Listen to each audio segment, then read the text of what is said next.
Emergency కంటే ముందే అరుణోదయ స్థాపించబడ్డప్పటి నుంచి అరుణోదయం దగ్గర నుండి చూసే ఇంజనీరింగ్ కాలేజీ స్టూడెంట్గా అప్పుడు చూసే భాగ్యం చూసే అవకాశం నాకు కలిగింది. అప్పుడే ఆ తర్వాతనే కానూరు వెంకటేశ్వరరావు, రామారావు వాళ్ళందరితో కూడా సహచర్యం. అరుణోదయ స్థాపించబడ్డ తర్వాత అరుణోదయకు ఆనాడు ఎమర్జెన్సీ తర్వాత ఏర్పడ్డ రాష్ట్ర మహాసభల్లో ఏర్పడ్డ కార్యవర్గ సభ్యుల్లో నాగన్న ఖమ్మం జిల్లా ఏర్పాటు చేస్తే హైదరాబాద్ నుంచి నేను, అంబిక, మాధవరావు ఉంటివి.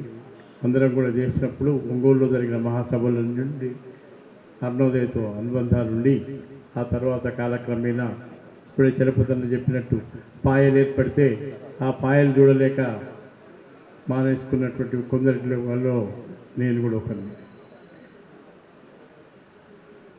పాయలు ఏర్పడడం సహజమేమో అవసరమో నాకు తెలియదు, కానీ మమ్మల్ని బాధ పెట్టే విషయం అయితే ఒకటి ఉన్నది.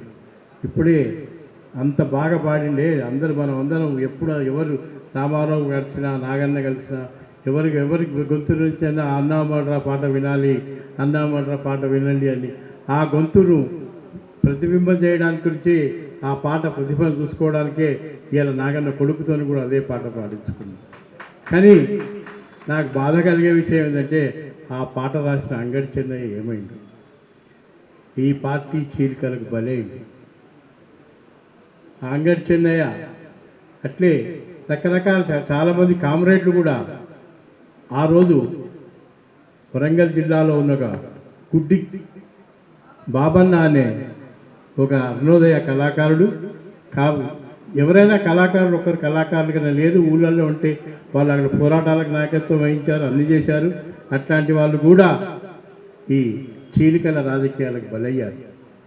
ఒక పక్కన పాలకులు, రాజ్యాధి చేసేవాళ్ళు వాళ్ళ హింసలకు బలైపోతున్న వాళ్ళే కాకుండా ఇట్లా బలైపోతున్న వాళ్ళు కూడా చాలామంది ఉన్నారు. కాబట్టి చాలామంది జరిగింది. కాబట్టి మాకు ఎప్పటికీ అరుణోదయ నేను ఆ స్థాపించబడ్డ వాళ్ళలో చలపతిరావు, రాజేంద్ర ప్రసాద్ మేమందరం కూడా ఎప్పుడు విమల కలిసినా, ఎప్పుడు నాగన్న కలిసినా, ఎప్పుడు రామారావు కలిసినా అరుణోదయాలన్నా కలవండి, అరుణోదయాలన్నా కలవండి అని కోరుకుంటూ ఉండేవాళ్ళం.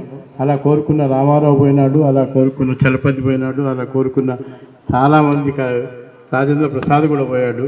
సో అట్లా పోయినా కానీ ఎవరికి కళలు అయితే అది అరుణోదయాలన్నా వైకం కావాలంటే మాకు ఒకే ఒక విషయం అర్థమైంది ఏంటంటే అరుణోదయాలు కలవాలంటే ఆ పార్టీలు కలవాల్సిందే. ఆ పార్టీలు కలవంది ఈ అరుణోదయాలు కలవయి అనే విషయం మాకు చాలా అవగాహనకు వచ్చింది. అయితే సరే, మనం పార్టీలను ఏదో అన్న నారాయణమూర్తి కోరుకున్నట్టు, అన్న తమ్మారెడ్డి జార్జిరెడ్డి వారసుడైన మిత్రుడైనటువంటి తమ్మారెడ్డి భరద్వాజ కోరుకున్నట్టు ఎర్రముక్కలన్నీ ఒక జెండా కావాలని కోరుకోవడంలో అందరికీ కోరిక అయితే అదే ఉన్నది. ఎర్రముక్కలు అన్నీ అంటే పాత కమ్యూనిస్టులు కాకపోయినా కనీసం ఎమ్మెల్యే రాజకీయాలు నక్సల్బరీ ఉద్యమం తర్వాత పుట్టిన పార్టీలన్నీ అయినా ఒకటైనా బాగుండు అనే కోరిక మాత్రం చాలా బలంగా మా అందరికీ ఉన్నది. ఇప్పుడు ఇంతమంది లొంగిపోయి ఇంతమంది బయటకు వచ్చారు, వీళ్ళందరూ పడి చేశాం అంటున్నారు కదా, ఈ గ్రూపులన్నా కలవండి. మీరందరూ బయట ఉన్న అవకాశాన్ని సద్వినియోగం చేసుకొని ఆ గ్రూపులన్నీ కూడా ఏకమై ఒక కనీసం ఎమ్మెల్యే పార్టీలన్నా ఏకం కావాలి అనే కోరిక మాత్రం మాకు చాలా బలంగా ఉంది.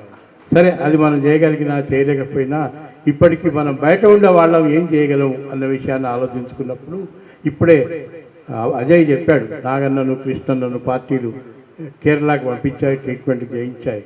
ఆ ట్రీట్మెంట్కి చేయించడంలో ఆర్థిక సంస్థలు ఒక్కటే కాదు అక్కడున్న ప్రాబ్లం ఏంటంటే లక్ష్మక్క వెళ్ళింది, కృష్ణ వారి అక్క కూడా వెళ్ళింది.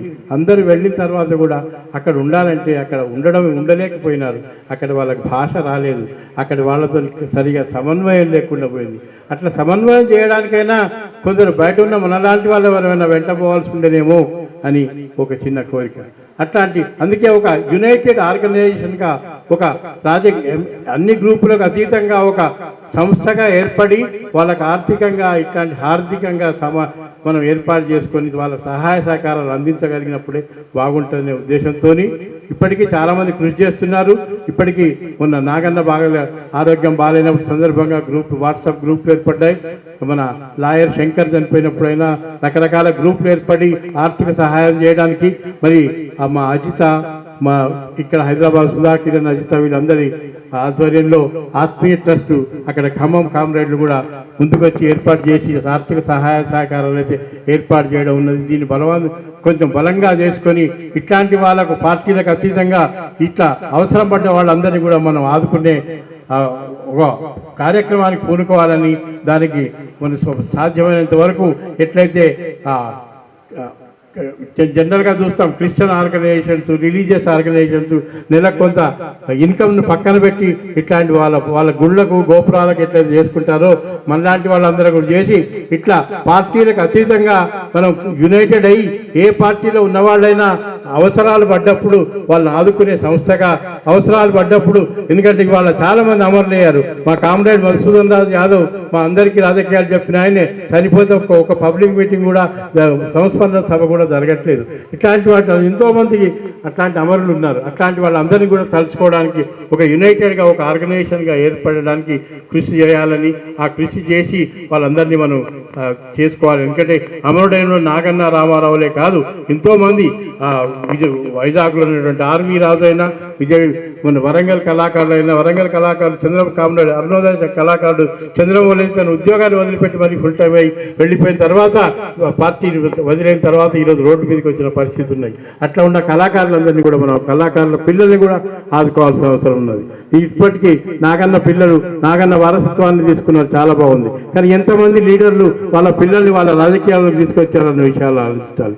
ఎంతమంది వాళ్ళ ఈ కళాకారుల పిల్లలు కానీ, నాయకుల పిల్లలు కానీ ఎడ్యుకేషన్కి సంబంధించి ఎంతమంది సహాయ సహకారాలు అందిస్తున్నారు అన్న విషయాలు ఆలోచించుకోవాలి. అట్లాంటి వాళ్ళని ఆదుకోవడం, అట్లాంటి వాళ్ళకి సహాయం చేయడం కూడా మన అందరి కర్తవ్యంగా ఉండాలని, మనం అందరం కూడా అట్లాంటి సంఘంగా ఒకటి ఏర్పడి వాళ్ళ పిల్లల చదువులకు, అమరుల పిల్లల చదువులకు, అట్లే వాళ్ళ వైద్య కార్యకర్తలు ఏ పార్టీ వాళ్ళైనా వాళ్ళ ఆరోగ్య పరిస్థితులు బాగాలేనప్పుడు మనం అందరం ఆర్థిక సహాయం చేసే విధంగా ఒక అన్ని రాజకీయ పార్టీలకు అతీతంగా మనం సంఘంగా ఏర్పడాలని, దాన్ని కృషి చేయాలని కోరుకుంటూ ఈ అవకాశం ఇచ్చిన నాకు కృతజ్ఞతలు. మరొకసారి అరుణోదయ కళాకారులు, అమర కళాకారులు అందరికీ, నాగన్నకు, రామారావుకు, కానూరికి అందరికీ నా అర్ణ జోహార్.